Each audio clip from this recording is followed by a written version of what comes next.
We're on the record. The first of the 11 o'clock matters that is to be called is in the matter of poem Koenig. It's Chapter 7 case file 11-35286. Trustees brought a motion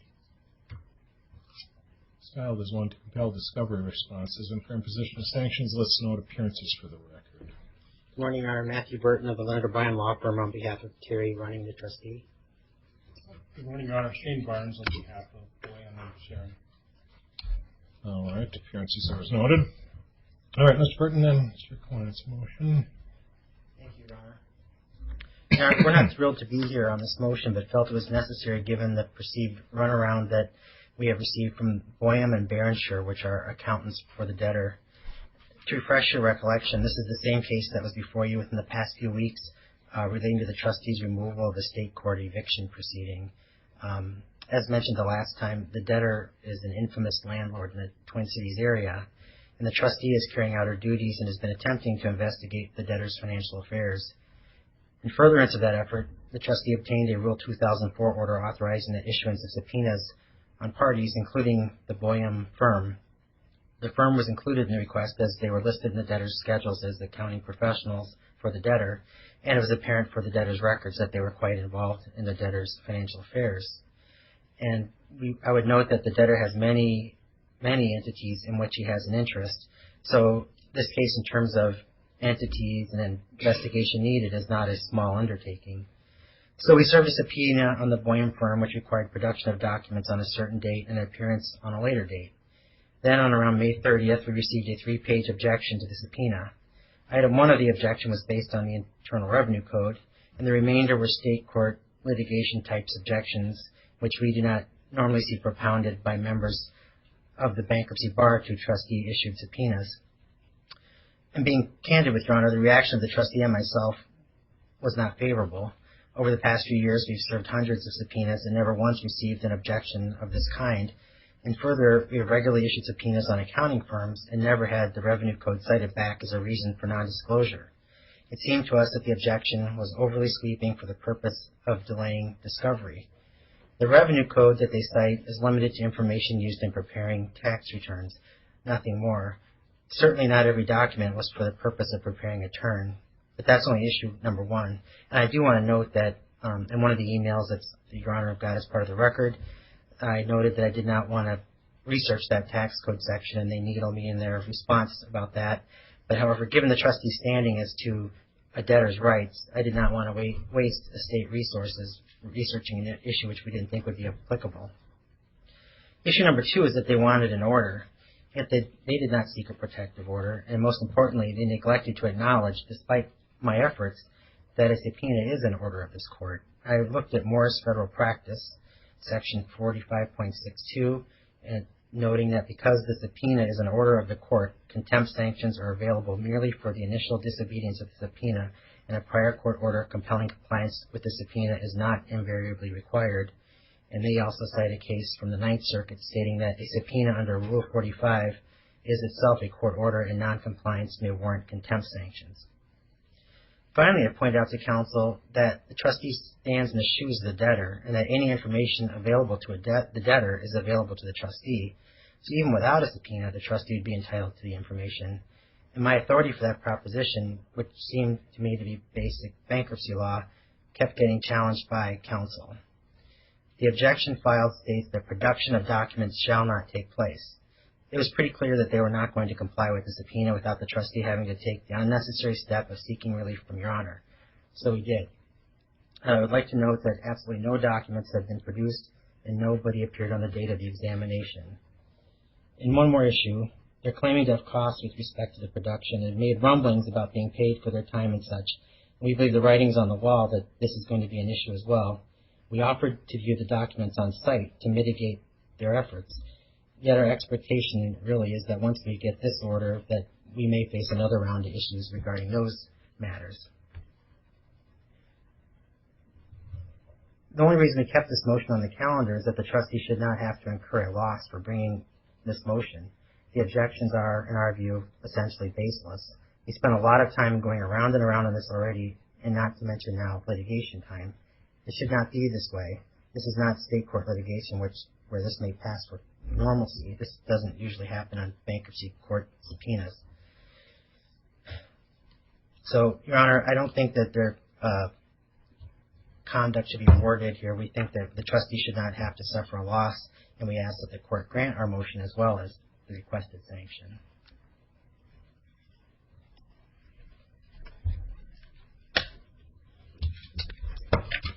All right, Mr. Burns. Good morning, Your Honor. As noted by Trustees Counsel there, we're here this morning based on the motion to compel. We've offered from day one. The first correspondence from Mr. Burton came on May 31st. Charles Jones of my office responded saying we're absolutely going to produce, discoverable documents. Mr. Jones's concern was simply that 7216 does provide for liability with respect to producing tax returns and other tax information, and we wanted that to be covered pursuant to a court order addressing that issue. Certainly, I'm not going to, object to the fact that a subpoena may be a court order, but it's not specific. They don't get free rein to get whatever documents they want if there are reasonable objections. And the 7216 objection, in lieu of my client being subject to liability on the IRS code, certainly was reasonable in our view. As you can see throughout the correspondence, that was all we're simply seeking. We wouldn't, and we stated from the very beginning, we wouldn't oppose a motion to actually produce those documents, and it would have been unopposed, and we wouldn't be here. He would have had his order probably over a week ago, given the 14-day notice requirement, had he just gone ahead and basically entered a stipulated order allowing us to produce those documents. The only reason why I stand here is that we are not looking to oppose the production of the documents. We're simply opposing the imposition of sanctions, where we were reasonable, and as you can see from our last correspondence, on the day of our reply being due, we offered to produce the documents without any type of restrictions in terms of them being able to come to our office or our client's office, review the documents, and figure out which documents they wanted. The trustee wasn't willing to do that in exchange for dropping the request for sanctions. Thus, we're here. I would just ask Your Honor to deny the request for sanctions based on the correspondence that you've seen between the parties. We've been willing and able from the very beginning to produce these documents. The other item that I would suggest, too, is that there are 15,000 documents that are looking to be produced here. That is a large number of documents. And if the debtor were to come to my client individually and say, I'd like these documents, the debtor would be charged for these. And so we're just seeking reasonable compensation in terms of charges if there are an exorbitant amount of documents that they actually do want after review.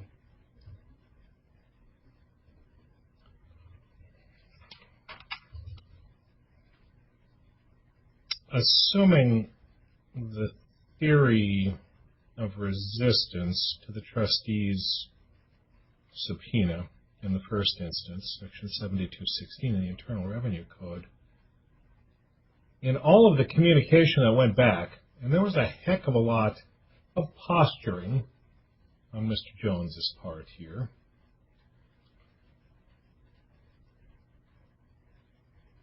even assuming that, though, anybody bother to look down into the Treasury regulations?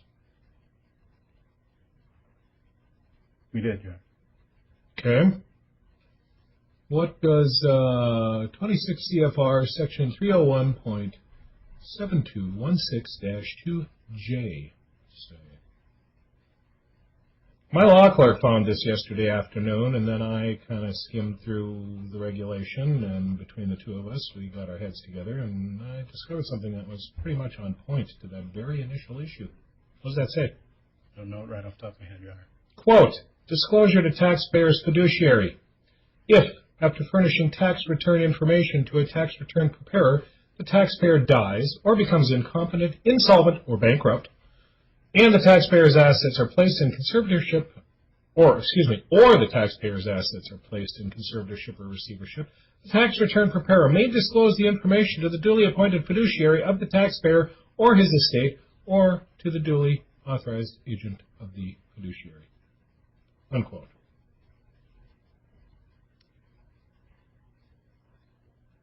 Here's the Internal Revenue Service U.S. Department of the Treasury addressing this very situation. And with all due respect, Your Honor, Mr. Jones, in his first communications, asked the trustee, what if there were any other things out there. I mean, obviously he hadn't looked close enough either. He obviously didn't. He also sort of missed 1985 U.S. Supreme Court decision, Commodity Futures Trading Commission versus Weintraub, which popped into my head, 471 U.S. 343. The issue really dealt with by the U.S. Supreme Court there was, where does the power to control the attorney-client privilege on behalf of a corporation that's now in bankruptcy repose? Is it in the directors of the corporation, or can a bankruptcy trustee waive it?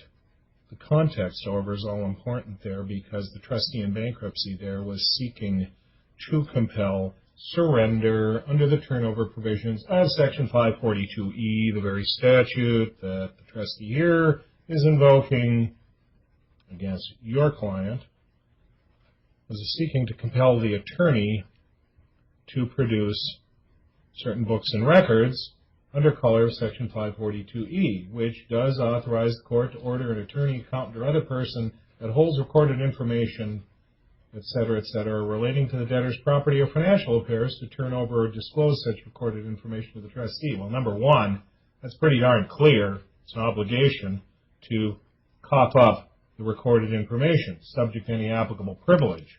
Well, the issue in CFTC versus Weintraub was, where does the privilege lie? Because the trustee at that point was saying, well, corporation is an artificial person. I think I hold the privilege. I'm waiving it. Attorney, give me the stuff.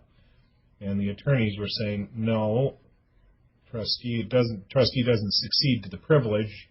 It stays outside the administration of the bankruptcy estate. Supreme Court ended up concluding in that case that in the case of a corporate debtor in bankruptcy, the trustee does hold and may waive the privilege. But the interesting observations here go to Section 542E. And they say, in a very broad brush observation, in addition, the legislative history establishes that Section 542E was intended to restrict, not expand, the ability of accountants and attorneys to withhold information from the trustee. They're not allowed to withhold information in order to receive payment in full of pre-petition charges, unpaid billing to the debtor ahead of other creditors when the information they hold is necessary to the administration of the estate, etc. They conclude Section 542E was not intended to limit the trustee's ability to obtain corporate information. Toward the end of this opinion, the Supreme Court says that they weren't really passing on the whole question of who holds the privilege when the debtor is an individual natural person, but what they observe here in terms of where Section 542E lies in the administration of the estate, which they do a little later in the discussion there, it seems to me that Mr. Burton was probably remiss in not remembering this decision and saying, look, this is a pretty broad statement of my client, the trustee's right to get this information, burden shifted over to you. And, Mr. Jones was, on the other hand, doing a pretty standard defense attorney tactic of saying, come and pry it out of my dead fingers. We don't have to give you a thing unless you absolutely prove to us. Well, it doesn't work that way when you're dealing with financial information that relates to the pre-petition financial affairs of a debtor in bankruptcy that the trustee is entitled to under Section 542E. So trustees tend to get very thin-skinned about these things, and sometimes I have to say, hey, calm down. But on the other hand, there are some pretty clear, I won't say absolute, but pretty clear entitlements to compel the production of this material. So I don't think Mr. Jones was very well put to be dithering around for a number of weeks over the production here, and he certainly wasn't very well put in telling your client that they had no obligation to either produce or show up. Okay? There's the authority right there. Now, Mr. Burton had better be taking a note of this and using that in the future if he runs into this again. He should have used it to you, but that much is simple, and Mr. Jones sure didn't find it in anticipation of having that hammer come down at this hearing. Okay? All right. I don't need to hear any more. I'm going to grant the motion to compel the discovery. I'm going to deny the request for an award of attorney fees, but I'm going to provide that Boyum and Berenshire, PLLP, provides access to and provides copies of this material, no charge to the trustee. There's where we have it. And presumably this can be retrieved from some form of electronic format, so we don't have a lot of laborious copying. But to the extent anybody from this accountancy firm has to be there with whoever's reviewing the material, it's on the firm's nickel. And I'm doing that to make this point here. No messing around on this stuff, because there's no assertion of privilege here, and the assertion of this Section 7216 potential criminal liability and wanting the override is well taken care of by this regulation, period. So that's my disposition of this. I will craft an order myself and try to get that entered by the end of the day today. All right. Thank you.